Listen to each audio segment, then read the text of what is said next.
परंतु मला एवढं नक्की कळत आहे की सध्या एकूण जर सिनरिओ बघितला तर संजय कुटेजी यांनी कितीही मनावर मोठा दगड ठेवला असला तरी संजय कुटे प्रचंड नाराज आहेत.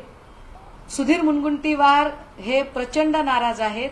सुधीर मुनगंटीवार आणि देवेंद्र फडणवीस यांच्यातला जो सुप्त संघर्ष आहे त्या सुप्त संघर्षामध्ये त्यांचा बळी गेलेला आहे.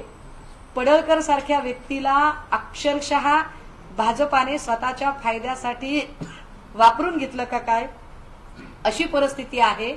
यात एक विशेषत्वाने अधोरेखित करण्यासारखी गोष्ट अशी की रिपब्लिकन मतं वापरली. भाजपाने आठवले साहेबांशी केलेल्या युतीने रिपब्लिकन लोकांनी त्यांना मतं दिली, पण रिपब्लिकनला सत्तेचा वाटा काहीच दिला नाही.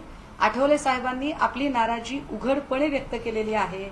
मला वाटतं पहिल्यांदा असं झालं असेल की नाराजांची संख्या एवढी प्रचंड आहे.